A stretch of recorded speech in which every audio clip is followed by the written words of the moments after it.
Dobrodošli na video prezentaciju drugih izmjena i dopuna prostornog plana uređenja općine Petrijanec. Javna rasprava o ovom prijedlogu održava se od 9. do 22. veljače ove godine, a javno izlaganje održat će se u društvenom domu Petrijancu u srijedu 11.2. početkom u 13 sati. Za sve zainteresirane, svi materijali su dostupni na mrežnim stranicama općine Petrijanec, znači svi grafički i tekstualni dijelovi plana. Naručitelj ovih drugih izmjena i dopuna prostornog plana je općina Petrijanec, a izrađivač Urbija d.o.o. iz Čakovca. Ja sam odgovorna voditeljica Vesna Magovec i održat ću vam kratku prezentaciju ovog prijedloga. Općina Petrijanec se dakle nalazi u sjevernom dijelu Varaždinske županije. Površine je nešto manje od 48 km2 i prema podacima popisa stanovništva iz 2011. godine, koji je zadnji relevantan, gustoća naseljenosti prema tom podatku iznosi nešto malo više od 100 stanovnika na kilometar kvadratnih. Općina se sastoji od 7 naselja koja su ovako međusobno u odnosu. Ovim drugim izmjenama i dopunama, koje su u stvari sveobuhvatne izmjene i dopune, zamijenit će se svi kartografski prikazi prostornog plana i odredbe za provedbu, a značajan udio u samim izmjenama i dopunama predstavlja usklađenje plana sa u međuvremenu usvojenim propisima, novim statusima javne infrastrukture i znači ono što se mijenja je i korekcija granica općine prema važećim podacima, prema važećim kartografskim podlogama Državne geodetske uprave. Vrši se korekcije svih građevinskih područja, diferenciraju se funkcionalne zone u naselju, infrastruktura se usklađuje, eksploatacija se rješava, vrši se usklađenje i sa prijedlogom plana županije koji je u izradi i naravno i ostalim svim mogućim propisima. Ono što je specifično je također da je 1. siječnja ove godine prema Zakonu o prostornom uređenju prestao važiti status građevinskih područja za sva ona izdvojena građevinska područja izvan naselja koja nisu u međuvremenu uređena ili ukoliko za njih nije napravljen urbanistički plan uređenja. Evo, ovo je karta iz 2007. godine kada je osnovni plan napravljen. Recimo takvo jedno područje, proizvodna zona planirana tu na ovom čvoru. Ona je prestala biti 1.1. građevinsko područje, bez obzira da li je plan mijenjan ili nije, zbog toga što nije ništa po tom pitanju realizirano. Znači, ciljane izmjene su bile jednom u 2012. To je bilo radi nekih širenja gospodarskih sadržaja u naselju Majerje i jedan dio naselja Petrijanice se također mijenjao. Prema ovom prijedlogu, znači, diferenciraju se građevinska područja naselja, izdvojeni dijelovi građevinskih područja naselja za svih tih 7 naselja. Definiraju se izdvojena građevinska područja izvan naselja, neka kao postojeća, a neka planirana. Zatim su definirane površine za istraživanje i eksploataciju, i to posebno za ugljikovodike i geotermalne vode koje se mogu koristiti u energetske svrhe i mineralne sirovine.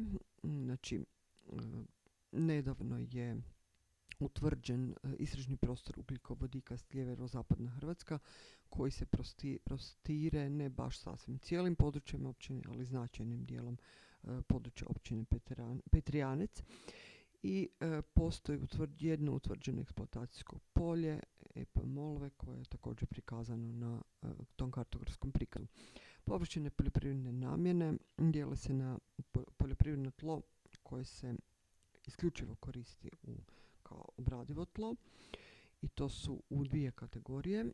Nešto malo kao kategorija P2, a pretežiti dio se odnosi na ostala obradiva tla, znači P3. I posebno su utvrđene površine postojećih poljoprivrednih kompleksa za uzgoj životinja, znači to su farme i tovilišta, njih ima značajan udio u ukupnoj općinskoj površini. Šume koje se koriste isključivo kao šume dijele se na gospodarske šume i šume posebne namjene koje su prema prijedlogu prostornog plana Varaždinske županije u stvari u onom sjevernom dijelu općine uz Dravu definirane kao šume posebne namjene. Ostalo poljoprivredno tlo, šume i šumsko zemljište odnosi se na prostor koji se mjestimično koristi ili djelomično ili povremeno koristi kao šumska, a povremeno kao poljoprivredna površina. Također se odnosi prvenstveno na područje sjeverno od dovodnog kanala hidroelektrane Varaždin. Također na području općine postoji značajne vodene površine. To su osim same rijeke Drave i akumulacija hidroelektrane, znači Ormoško jezero, zatim još taj dovodni kanal, neki rekreacijski ribnjaci, potoci i kanali, a planirana je i površina za retenciju Družbinac. Od infrastrukturnih sustava, površine linijske i površinske građevine, uglavnom se radi o građevinama državnog i županijskog značaja izvan građevinskih područja, odnosi se na površine građevina proizvodnog sustava hidroelektrane Varaždin, to je onaj tamo jedan dio na brani, nasipe brane i druge linijske građevine i koridore koji se predviđaju za smještaj planiranih cesta, to su Podravska brza cesta i izmještanje jednog dijela državne ceste D2 na dionici od Petrijanca do Hraščice. Prema našem prijedlogu sada taj kartografski prikaz korištenja namjene površine općine Petrijanec izgleda ovako. Znači, evo, ono što je odmah uočljivo je da su najveće površine u stvari poljoprivredne površine, to su te svjetlo-žute u kategoriji P3. U kategoriji P2 ima nešto malo površina uz Strmec, Podravski, a sjeverno od kanala je tlo definirano kao ostalo obradivo tlo, šume i šumsko zemljište. I velike površine su naravno pod šumama, vodene površine i vidi se ovdje farme. Ostalo su građevinska područja, to je ovo žuto označeno, i izdvojena građevinska područja izvan naselja sa određenim namjenama koje su u ovoj općini diferencirane na dvije osnovne kategorije namjena, znači gospodarska, proizvodna i ili poslovna i ova sportsko-rekreacijska. Svaki prostorni plan mora diferencirati građevine i površine od državnog značaja i jednako tako i od regionalnog, odnosno područnog značaja. Radi se o površinama ili građevinama koja je pod neposrednom ingerencijom državnog ili županijskog prostornog plana i dugoročno je predviđeno da se za te građevine i površine dozvole građevinske izdaju neposredno temeljem tih planova širih područja, znači ili države ili županije. Za sada se to radi samo za antenske stupove ovih nepokretnih komunikacijskih sustava koje se izdaju prema prostornom planu županije neposredno, a kod sljedeće izmjene će se već broj tih građevina značajnije povećati ako se već i neće obuhvatiti baš sve. U tom slučaju će se ovaj prostorni plan općine koristiti isključivo za zaštitu prostora i za zaštitu tih građevina u slučaju druge gradnje, a do momenta kad se budu dozvole izdavale neposredno planom županije, pretpostavljam, ili države, će se koristiti ovaj prostorni plan općine. Ovdje je prikazana znači ta površina eksploatacije Molve.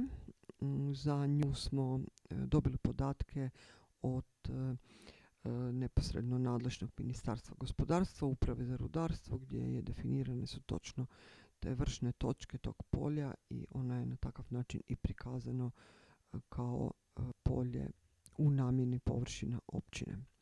Ono što je specifično svugdje pa i na području ove općine, pogotovo jer se radi o velikoj površini koja se namjenjuje za poljoprivredu, je način na koji se to zemljište može koristiti i uvjeti gradnje u funkciji poljoprivrede na općinskom prostoru. Znači ono što je značajno diferencirati su poljoprivredna gospodarstva biljne proizvodnje i gospodarstva uzgoja životinja, znači tovilišta ili farme, u odnosu na ono što je kompleks poljoprivrednog gospodarstva za biljnu proizvodnju.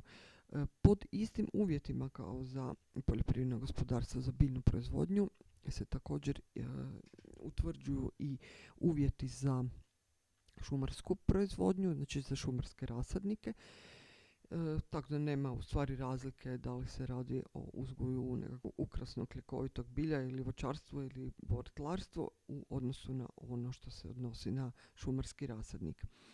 Ono što je minimum čestice unutar građevinskog područja naselja je 2500 kvadrata za situaciju kad se poljoprivredno gospodarstvo radi kao osnovni sadržaj na čestici. Međutim, on ne mora biti osnovni sadržaj na čestici, može biti i prateći sadržaj u stambenu namjenu ili u kombinaciji sa nekakvom drugom poslovnom namjenom, na primjer trgovinom ili prezentacijom ili nekakvim sličnim sadržajem. I preferira se da se biljna proizvodnja uglavnom drži unutar naselja, odnosno ti kompleksi zgrada, znači nekakva skladišta, spremišta za strojeve, za hranu, za stoku i slično. Ako se gradi izvan naselja, onda je za gradnju većeg kompleksa potrebno imati veću česticu, znači od 2 hektara, da bi se na njoj moglo graditi više nekakav kompleks. A ukoliko se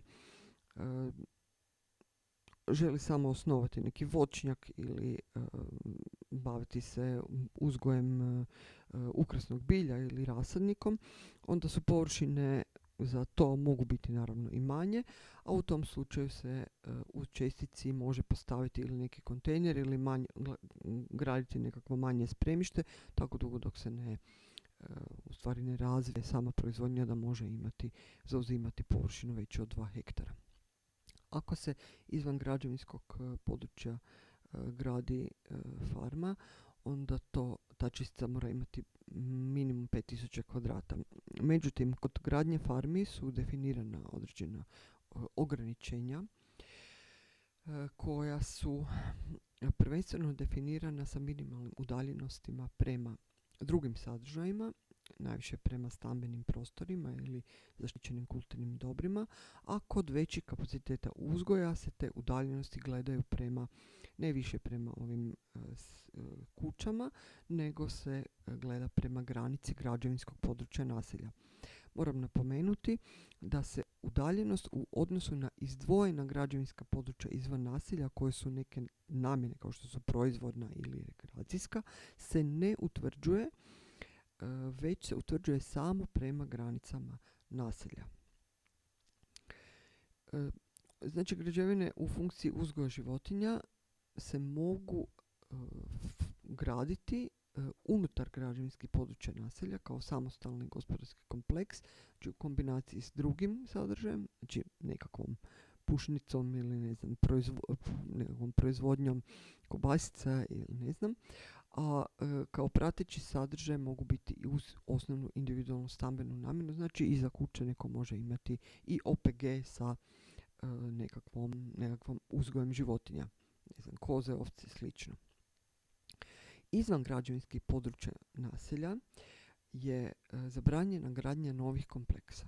Znači nema gradnje novih farmi izvan građevinskog područja naselja, ali se postojeće koje su utvrđene i prikazane na ovom planu mogu rekonstruirati, dograđivati, vršiti se zamjenska gradnja i proširenje kompleksa prema ovim uvjetima udaljenosti koji su ovdje definirane. Jednako tako, ako neko ima farmu iza kuće u ovom tom građevinskom području naselja, neki manji kapacitet, ona se može proširiti izvan građevinskog područja, znači u nastavku, ali opet do kapaciteta koji se utvrđuje u ovoj tablici. S time da moram napomenuti da je to moguće samo južno od područja zabrane gradnje zbog osiguranja nove trase državne ceste DC2. Znači samo u južnom dijelu općine na području naselja koje se tamo nalaze i izdvojenih dijelova naselja je moguće raditi proširenje farmi. Sjeverno od toga, znači na području naselja Strmec Podravski, Donji Vratno dio, Majerje, sjeverno od te trase ceste i Petrijanec, nije moguće graditi nove farme. Specifično za kao jedan dodatni uvjet je da se dozvoljeni broj uvjetnih grla ograničava posebno za svinje i za tovne piliće unutar građevinskog područja naselja sa 10 uvjetnih grla za svinje i 7 za tovne piliće. Znači, recimo 7 uvjetnih grla za tovne piliće je ekvivalent 1000 komada.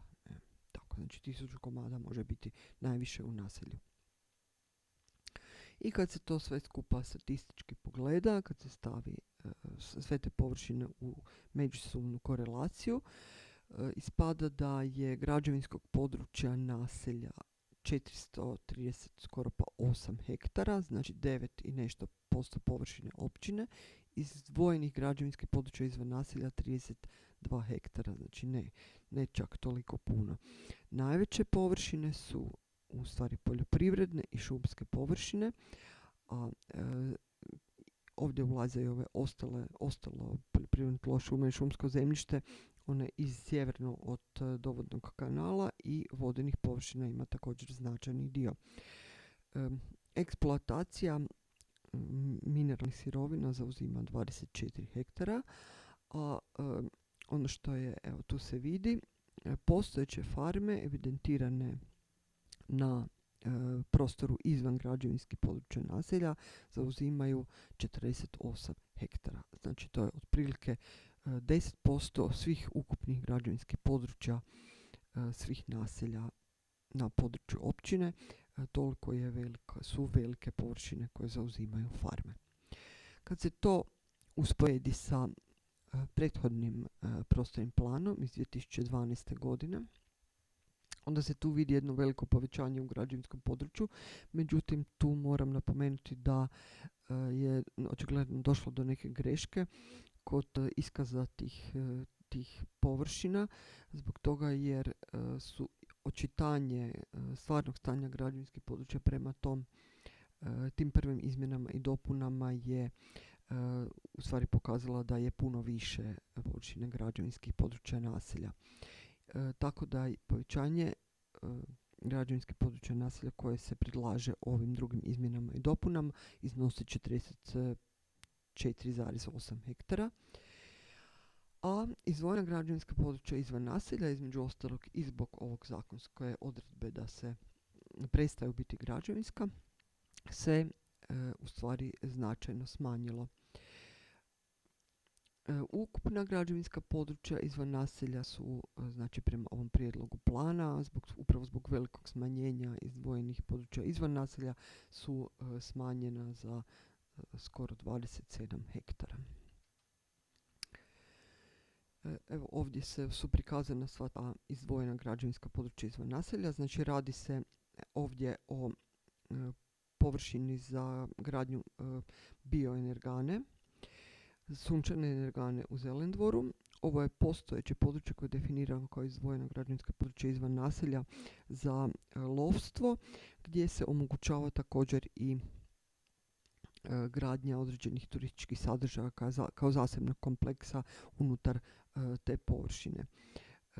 Na dosadašnjoj površini farmi, te fazanerije, je jedan dio te površine sada planiran kao gospodarska zona za proizvodne djelatnosti i trgovačke djelatnosti. Znači sve ono što je vezano za samu proizvodnju u nekakvoj daljnjoj razradi kao prerada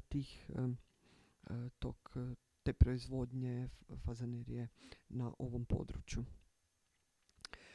Zatim postojeće izdvojeno građevinsko područje rekreacijske namjene Mali Deli u Petrijancu, uz koje je planirana turistička zona za neke smještajne kapacitete, znači neke bungalove ili kampe ili slično, i dvije zone preko puta, znači sjeverno od dovodnog kanala. Jedna je postojeći uz rekreacijski ribnjak, a druga je ta zona koja je planirana prema prijedlogu županijskog plana kao rekreacijska zona od interesa za županiju. Za nju se uvjeti u stvari ovim planom ne daju, nego se utvrđuje da se neposredno provodi plan šireg područja. Prostorni plan također predviđa reviziju kompletne infrastrukture i svih kartografskih prikaza. Koristili su se svi mogući projekti i stručne podloge koje postoje su dostupne u ovom momentu. U međuvremenu je napravljeno nekoliko još dodatnih studija, tako da je ucrtan i kanal za navodnjavanje koji je rezultat te studije navodnjavanja Varaždinske županije. To su u stvari dvije trase. Prikazani su područja za smještaj antenskih stupova, područje ugroženo od poplava, inundacijski prostori, svi nasipi za obranu od poplava, svi nasipi vezani uz sustav hidroelektrane, akumulacijsko jezero, brana, energetski objekti,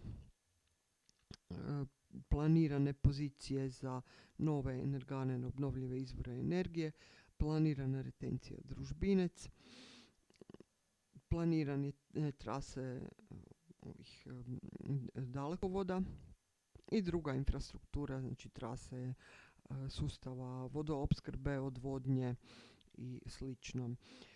Na toj karti također prikazana i pozicija reciklažnog dvorišta centralnog općinskog i za građevinski otpad, kao i pozicija za smještaj viška iskopa koja je definirana na poziciji gospodarske zone u Majeriju.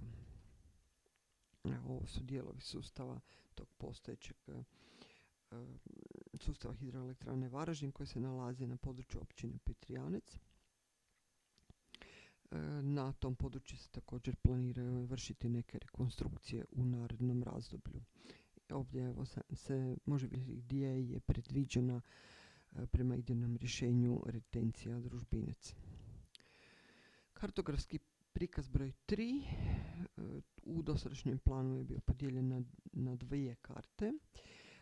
Ovdje je također na jednoj i na njoj su prikazani znači sve posebne površine u odnosu na neku ili zaštitu ili kulturnu ili prirodnu i nekakva posebna ograničenja u korištenju tla, recimo područje zabrane gradnje. Ovo je područje zabrane gradnje, cijela zona do nasipa i uključuje planiranu trasu Podravske brze ceste i ovdje je također zona zabrane gradnje na području koji uključuje ta dva varijantna rješenja izmještanja dijela državne ceste na dionici između Petrijanca i Hraščica koja bi trebala zaobići sadašnje središte naselja Petrijanec. Cijelo područje općine je vodonosnik, što je značajno za čuvanje tla od zagađenja. Na području općine zadiru i treće zone dvaju vodocrpilišta, jednog Varaždinskog i jednog Međimurskog. I ovdje su prikazane područja osobito vrijednih predjela, regionalnog parka Mura-Drava, ekološke mreže i svega ostaloga, uključujući i područja obavezne izrade planova uređenja, ovih urbanističkih planova uređenja. To je kao nešto veći malo prikaz za taj kartografski prikaz. Eksploatacijsko polje naravno mora imati projekt sanacije, eksploatacije, oznaka područja koje je potrebno sanirati od zagađenja okoliša otpadom i naravno ovi pozicije zaštićenih i evidentiranih kulturnih dobara i područja arheoloških nalazišta koje su u postupku istraživanja. Krajobrazne vrijednosti, što sam već rekla, su dva osobito vrijedna predjela. U stvari se radi o šumama.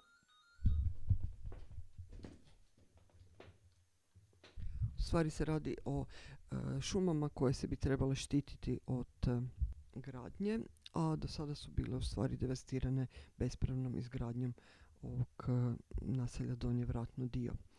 Zbog toga se ni ne predviđa širenje građevinskog područja tog dijela naselja.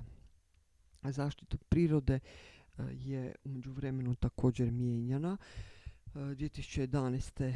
je definirana površina regionalnog parka Mura-Drava, a predlaže se i 3 dodatne zaštite u odnosu na Zakon o zaštiti prirode. I to na Ormoškom jezeru ornitološki rezervat, šuma Zelendvor kao park šuma i lipa uz kapelu u Novoj Vesi. Ekološka mreža je revidirana 2019. i prikazana je sada u novim granicama i novim nazivima. Kulturna dobra su također revidirana prema naputcima nadležnog konzervatorskog odjela.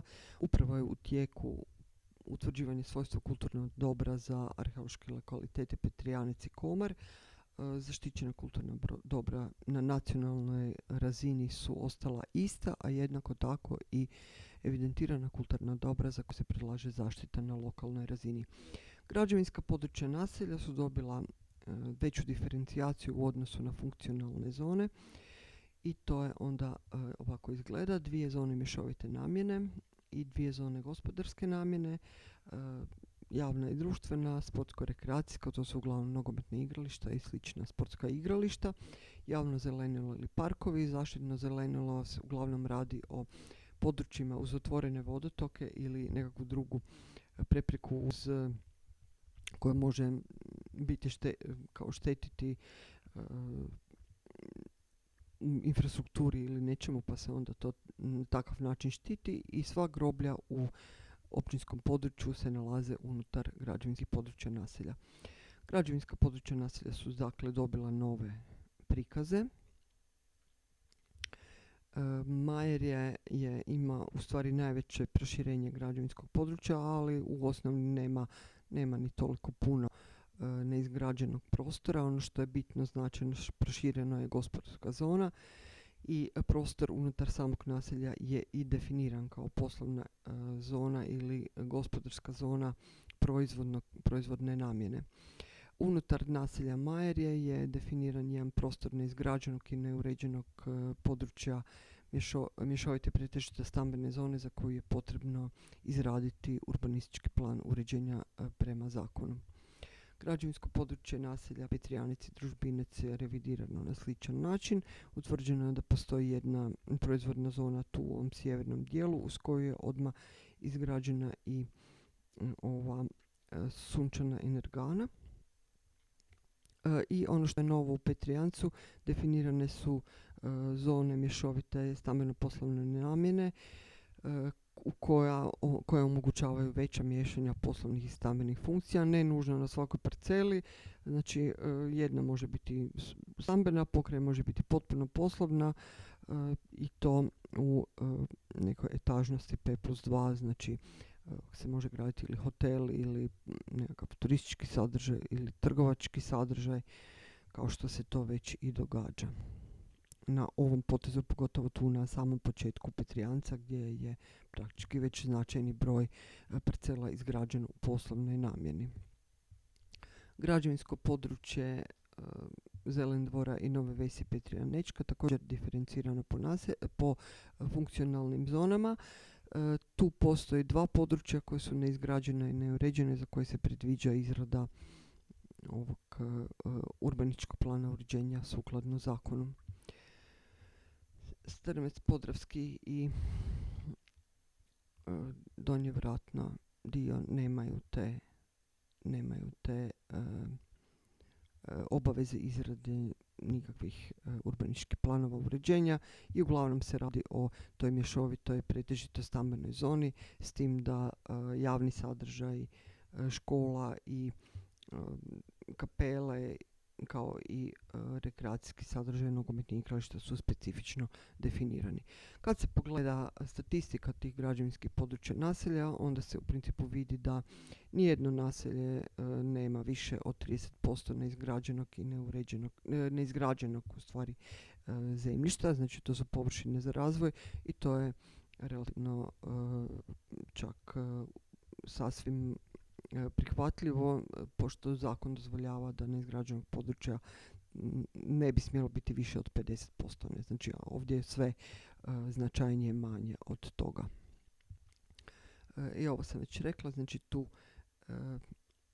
4 obavezna urbanistička plana uređenja se predviđaju ovim planom i specifično za urbanu preobrazbu se definira obaveza izrade plana ukoliko se u tom jednom ruralnom prostoru, znači nekakvoj nižoj izgradnji, predviđa graditi nekakva više stambena zgrada, veća u zoni M2 ili veća i manja, znači manja je do 6 stambenih jedinica, a veća je više od 6 stambenih jedinica i ako je to visine P+2 onda je potrebno napraviti urbanistički plan uređenja.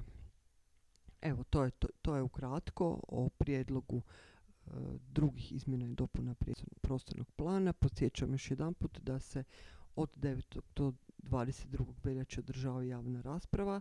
Svi materijali su na mrežnim stranicama općine, a sve primjedbe i prijedloge je potrebno dostaviti pismeno na općinu ili upisati u knjigu primjedbi na općini do kraja trajanja javne rasprave, znači do 22. veljače, i svakome ko će uputiti nekakav prijedlog ili primjedbu će se onda i u tom smislu i odgovoriti da li je ona prihvaćena ili nije i razloge neprihvaćanja. Hvala svima na pažnji i pozivam vas da se uključite u javnu raspravu o ovom prijedlogu prostornog plana.